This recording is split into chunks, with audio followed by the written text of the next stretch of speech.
Scariest? The worst fear? The worst? The scariest fear, yeah. The deepest fear. It's to be alone. Yeah. Welcome to the club. Yeah.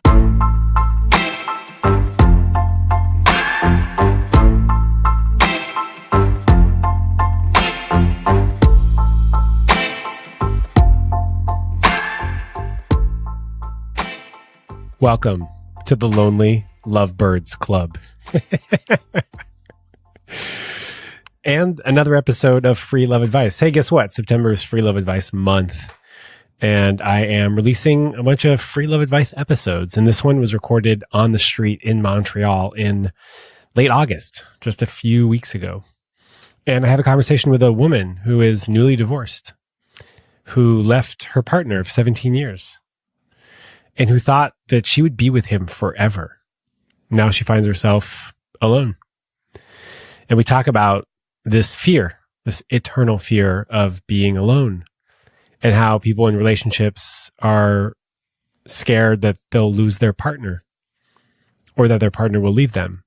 And people who aren't in relationship are scared that they'll be alone forever.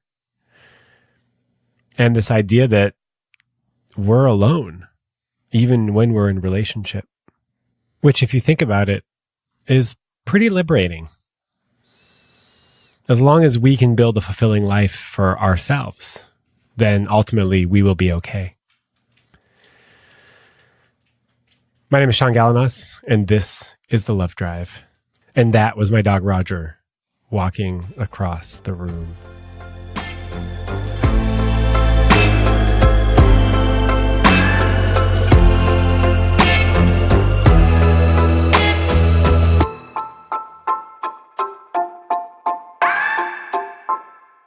How can I help? I got separated like a year ago after 17 years together. That's a long time. Yeah, that's a long time. So we have 3 kids together. He's a really nice guy, but I won't explain everything. But right now it's like, what's love? Do we need to be like a couple, live together? I don't know. I really don't know anymore. Anything at all. It's great, isn't it? Yeah, it's great, but it's terrifying at the same time. Totally. It's just that I believed I knew everything, but I got like, comment on dit certitude? You were certain. I was certain about so many things, life is like that, blah, blah, blah. And everything like exploded like 2 years ago. And now I don't know anything at all about love. So tell me about love. What's love between a man and a woman, and a relationship with, I don't know, with trust, with fun, with great sex, and to build something great, something meaningful. That's the word, meaningful. I don't know. I'm not looking for that right now. I have so many things to do before that. But I'm asking myself about that. So what do you think? What am I supposed to answer? What is love? You just basically asked me like the hardest question ever that anyone could ever ask me. God exists? Well, God, yes. That I can answer. For me, yes. Yes, me too. Yeah, but one there's a lot of definitions of love. One that I really like recently, because they all, sometimes I'm drawn to one more than another depending on where I am in my life. And one of them is by M. Scott Peck, who was a doctor and a psychologist who died several years ago. And his definition is, and I'm going to paraphrase, it's the extension of oneself for the spiritual growth of yourself and another person. Yeah. So that makes it active. It's a verb. It's an action. It's not a feeling. It's an extension of, and it's uncomfortable. Because extending is uncomfortable. It's an experience, but I mean, you can live that with everybody. Yeah. So, love is not a couple. No, that's romantic, monogamous love. Well, Exactly. whatever. You didn't say monogamous. Yeah, but it brings the how do we say faithfulness? To be faithful. Yeah, faithfulness. Faithful, fidèle. That's a question too. Oh, loyalty. Yeah. I don't know. I have some friend there. They have an open relationship, and I don't know if it's something I really want either. I don't know. I don't know. This M. Scott Peck guy wrote a book called The Road Less Traveled. And in that book, there's a small footnote. This book was written in 1976. There's a small footnote that says, an open marriage is the only type of marriage that is non-destructive to the spiritual growth of the couple. And he wrote this in the 70s as a footnote. Not as a whole chapter, because I don't think he could have. I don't think it would have flown in the 70s. Yeah. And I don't know that I agree, but I think that it's important to explore. Yeah, it could be very hypocritical. Hypocritical? Oh my God, that's You're good. I like your English a lot. You know, it could happen that you are with someone, you love her, you love him, but suddenly you meet someone and something really strong is happening. So why you should say no to that? I mean, if it's something beautiful, just one shot or many shots, I don't know, but it's like going out with friends. You go to a restaurant with a girlfriend on Friday, and Saturday you go brunching with another friend. You're not telling yourself, oh my God, I'm cheating on my friend because I'm having another great time with another people. I mean, okay, sexuality, okay, that's something maybe different, but maybe not. It's thing like if I love myself, like the whole thing, I don't need to possess someone. I don't need someone else than me to fulfill my needs. So if I can be a free spirit and I can love many people. I mean, it's not bad, right? When I told you that my relationship status was complicated, it's a little around this piece of being in love with somebody, but also giving them the freedom. Because if what this person and I have is incredible, this connection that we have is incredible. What if she found that with somebody else? Would I want her not to experience that? What if I found that with somebody else? Would I want to prevent myself from experiencing that? Can I explore both? Is it going to bring up a bunch of really challenging emotions? Probably. Can we stay together through that while one person is exploring with somebody else? I don't know. I don't know. It's like the time, your agenda. I mean, well, tonight I'm seeing you, but Tuesday I want to see the other one, but I can't because you are seeing tonight someone else. And well, this is a common problem actually with people in polyamory. And yeah, this is one of their big challenges. Yeah, that's a lot of work. Is scheduling. Yeah, scheduling. Calendar. And that's not for everybody. No, right. But it also requires a lot of communication. Yeah. Around your needs and your feelings and what's coming up for you and what feels safe, what doesn't feel safe. Yeah. And that's a lot of interrogation. A big question mark. Question mark, yeah, sorry. Which, as you said, the older you get, the less you know. Which is freeing. It's very liberating. It's also very confusing. Yeah. Yeah, because I have all this question, but some friend of mine, my oldest friend, they're not there yet. So I've been judged, and I lost some very very important relationship because of that. You know. So it could be sad, hard, harmful. Yeah. So A lot of relationships aren't meant to be forever. yeah. Including That's another belief I have. Platonic I used to have, ones. I guess. Yeah. people Yeah. come in and out of our lives for very specific reasons, and we're supposed to learn from every single one of them. And I'm grateful for every relationship I had that are done. But I just want to go on and find myself. I guess accepting myself. Sorry, I'm losing my. I feel like a bit overwhelmed, I guess, and I have a lot of fear coming out. Actually, it's like I feel like a child again. Yeah. What are you scared of?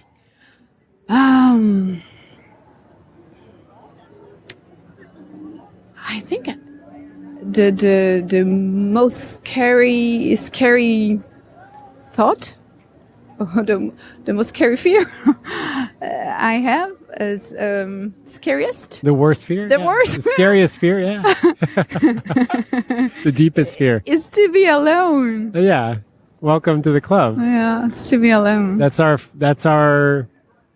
number one fear. I'm sweating. Like I think I'm a bit red. No, No, I I'm can't blushing. tell, No, I feel That's I'm our blushing. number one fear. And Yeah. that's why new love feels so good.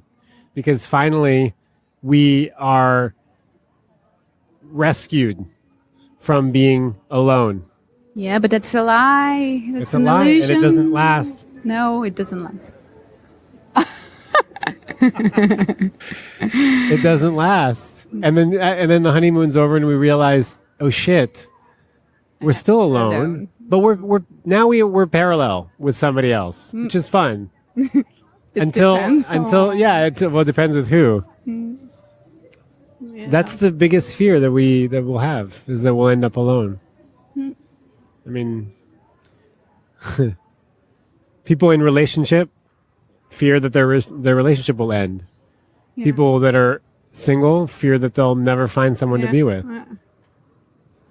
So the true thing is to feel full alone. That's the work. And yeah, I know that. That's what I'm trying to do to reach. But yeah, it's like I want to feel so great with myself that if someone is coming into my life, it's because I have really fun with him or her. Maybe, I don't know. Who knows? Or just friendship, Double your it's chances. just like the cherry on the top. The cherry on the top. Yeah. We say that in English too. And when it ends, it ends. That's all. No.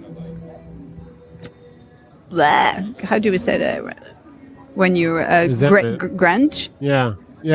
Turning the lasers on your Yeah. ex partner. Yeah.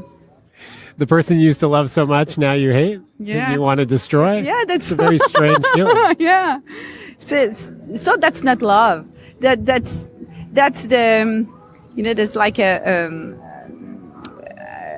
like une pièce de 25 sous là, tu sais, c'est two faces of the same piece. Yeah. Do we say that in English? I don't know. I I mean, that love, it's if you switch the it's hate. it's hate. Yeah. Yeah, So well, that's not love. That's an illusion opposite we of. have. Yeah, that's it's possession, or that's you have to feel my needs. You have to understand what I need. You have to meet my needs. You have to meet them. You can't do anything that threatens and me. I don't have to tell you what I need because you're supposed to know it. Just And I like don't even that. know how to tell you what I need because I Yeah, don't no, know even myself, yeah. And if I did, I wouldn't know how to communicate it. And I certainly won't be with you. So I think it's Susan Piver says that she's a Buddhist meditator and an author, says that at the beginning of a relationship, there's an incredible amount of generosity. I mean, you're just willing to give everything and you overlook every little thing that would normally piss you off as cute. right. But in the middle parts and at the end of the relationship, the generosity is very hard to come by. And I think that's why a lot of those relationships end in a very negative way.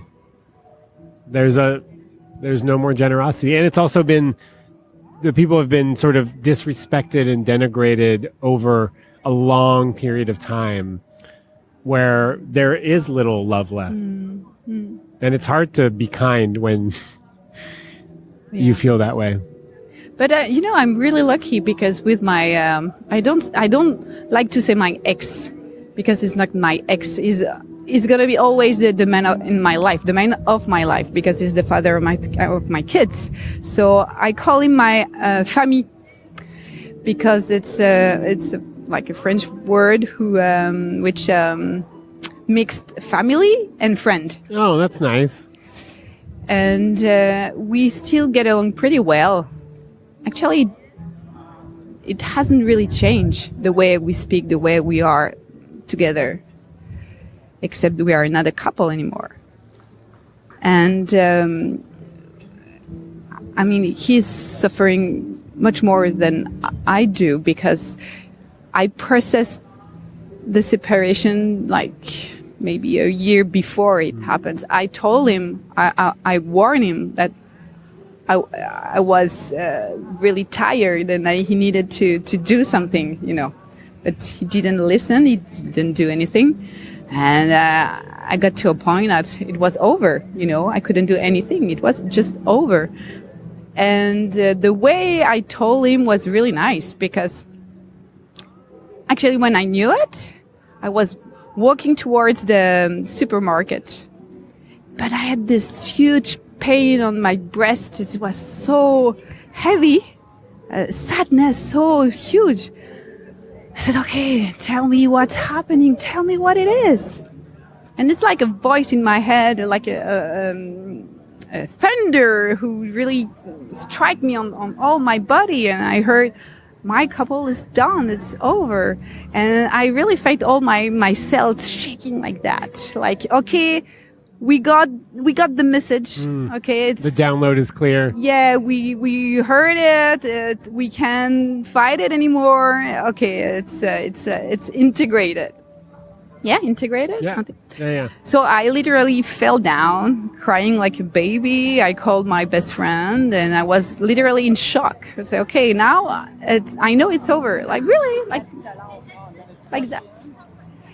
But I didn't tell you that very day, but the next morning when we woke up, because we slept very, very badly, and he told me, okay, I can feel there is a huge elephant in the room, so tell me what's happening. And we were in bed, all cuddling. And I said, I think we reached that point, or we have to stop everything. And say, yeah, you're right, I guess. And that's it. Wow. And we stayed together.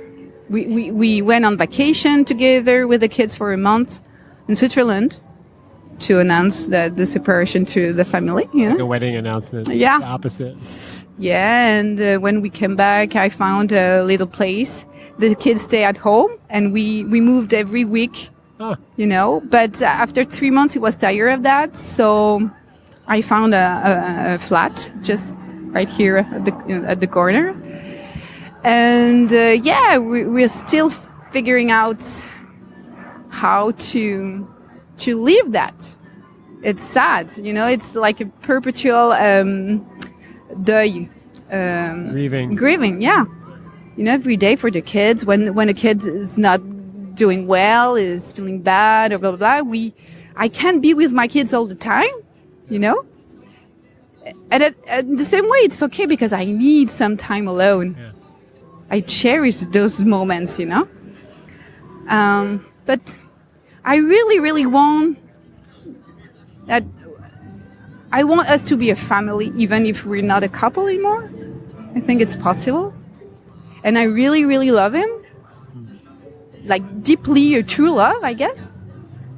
But it's not my lover anymore. So, but it's harder for him to accept that. It's harder. I want to recognize what you and your Famille. Family. Famille in what you've done is what a lot of people think that they can never, ever, ever do. Yeah, I know, but it's ever, possible. Ever do. But it's possible. Totally possible. But yeah. But I'm married. I married him. Yeah. I was sure 100% he was the man of my life, like until my death. Really. I mean, getting separated was the worst that could happen to me after losing a kid. So, yeah, so that's a lot of terrible thing happened to me. Like, the thing you think, oh no, if I live that, I'm going to die. It's impossible to survive that. I see you sitting here not dead at all. But yeah. You actually seem quite okay. Yeah, but I got fired yesterday. I have no money. I got fired yesterday. I have no money, No husband. No husband. Live on a little apartment. So, yeah, he paid the rent for me for sure because I couldn't. Sounds fun. Yeah. Isn't life exciting? Oh, yeah. If you would ask yourself, or 2 years ago, if you see yourself in this situation. No. But talking to a weirdo on this street. You're not a weirdo to me because I'm a weirdo too, I guess. So it's not a big deal. It's cool actually. I saw you. I was there, and I didn't see your tag there. But I just saw the microphones. I said, I'm sure he's doing something weird because people are looking at him, and like you have all that space around you, or like it's people are like afraid of you. I don't know. Oh yeah. People walk when they stand like so should I go? No. So I said, okay, I'm gonna see it, and maybe I'm glad you did. Yeah. Are we complete? I guess so. Yeah, because I can talk. Oh yeah, there's no problem there. So you have to say, okay, that's over. Yeah, Thank you. It's over. I really appreciated this conversation. Yeah, me too. There was no advice. No, that's why I was saying. I wanted to say that. You didn't give me any advice. I'm a coach. I don't advise people. Oh, yeah. No, you're right. You if you do that, you're like a guru. Yeah, I'm not a guru. People will always come to you. Okay, what should I do? Da, da, da. Well, I do that. I do that on Fridays. That's why I'm doing it today. But some people, it's more of a conversation. It's more of an exploration. Yeah. I don't know. What did you learn about yourself in this conversation? Learn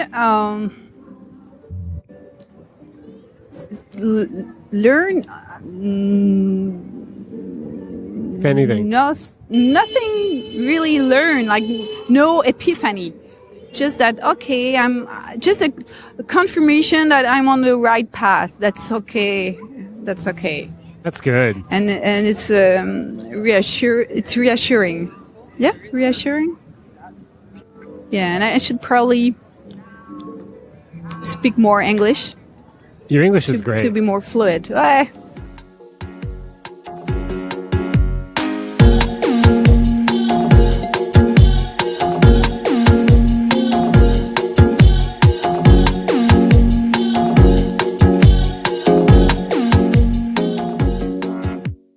All right, Lovebirds, thank you for spending this time with me this week. I really appreciate it. And if you want to find out about my upcoming group coaching program on desires, needs, and boundaries for 12 people only, if you want to read my book list, which includes all of the books that have been formidable to me in my development and in my quest for more understanding around love and emotional intimacy and communication. And if you want to find out about coaching and if coaching is right for you, then hop on the email list. That's the easiest way. thelovedrive.com/newsletter. And I will send you information as it becomes available in a respectful, non-spammy, need-to-know basis. Thank you again from the bottom of my heart. Have a beautiful week.